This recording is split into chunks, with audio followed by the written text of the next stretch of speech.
Hey guys, good morning. Welcome back to our channel, the Eaton Squad. My name is Addie.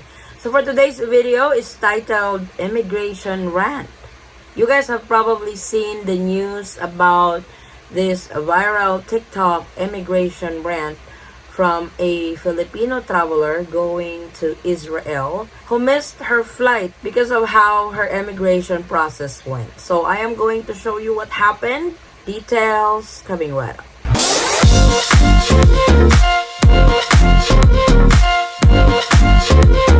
So this viral video has been going on. I am going to show you guys some snippets.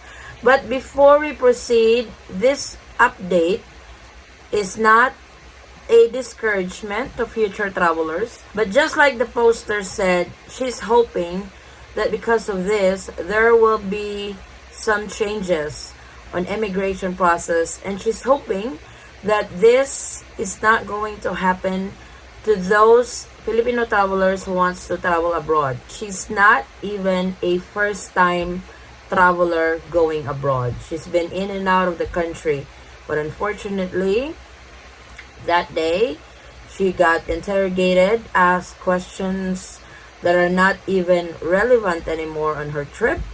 So let's see what happened. The immigration officer kept on asking me irrelevant questions. If my parents were separated or together. Number two, if I have my yearbook with me. So the video went viral. A lot of comments have been poured on that video. Mostly negative comments. Not really negative towards her, but negative towards the immigration office. Since I'm a solo traveler, but it's not my first time traveling solo. Of course, the immigration officer kept asking questions about my flights, my previous flights, my reason for traveling. Then the immigration officer kept on asking me irrelevant questions that I don't think is necessary for my travel, which is number one, if my parents were separated or together. Number two, if I have my yearbook with me. I told the officer, like, hey, I graduated college 10 years ago. Why would I even bring a yearbook in my travel? Like, who brings a yearbook going to Israel? Who brings a yearbook in their travel? He was asking about if I bring my graduation photo. Sir, I graduated 10 years ago. Why would I even bring all those stuff with me? There were more irrelevant questions, like who booked my flight, and I told him that I was the one who booked my flight. And then he wants me to show the exact email, although I have already printed copy of my booking for the flight. And then he was the one browsing my email. So I had to explain in detail in an essay form. The airport ground staff keep going back to his office and asking that I needed to go to the boarding gate because it's my final call. I'm the only passenger left for that flight. Long story short, I booked another flight for the next day. Terminal 3, there was no problem at all. The process was smooth in Terminal 3, and that's it. So, thank you, immigration officer. I missed my flight. I have to pay for it. And you don't have any accountability. Cheers to that. So, the Bureau of Immigration has issued a statement yesterday on this incident. We apologize for the inconvenience this may have caused the Filipino passenger and other Filipino passengers. The Bureau of Immigration seeks consideration and understanding as the agency is constrained to implement strict measures to assess departing passengers. The management has likewise reminded its personnel to conduct their inspection professionally and in efficient manner to prevent future similar incidents from occurring. Actually, this is not the first time I've heard about offloading stories of Filipina, especially Filipina travelers going abroad for the first time. That they always have a hard time during immigration process. I have been to several immigration process. Fortunately for me, it went smoothly. Even on my first time traveling outside the Philippines, it really went smooth. The immigration officer that I dealt with was very nice. So I did not have that problem. But I know there are a lot of Filipinos over there. If you guys can remember, during the hype of COVID-19, foreign nationals were not allowed to enter the Philippines, and their contingency plan is to meet somewhere outside the Philippines. But the problem is, Filipinas who's traveling for the first time gets offloaded because of the reasons that they don't have enough documentation, or they were involved in human trafficking and stuff, which the Bureau of Immigration is hot and heavy on that issue about human trafficking. This is why they are very rigid when it comes to immigration process. But unfortunately for this Filipina traveler, like I mentioned earlier, she's not even a first time flyer to go outside the Philippines. So whether you are a first timer or this is your second or third time, that will depend on the immigration officer that you are going to deal with during your immigration process. What's really important is you have complete documentation. That's between her and the immigration officer.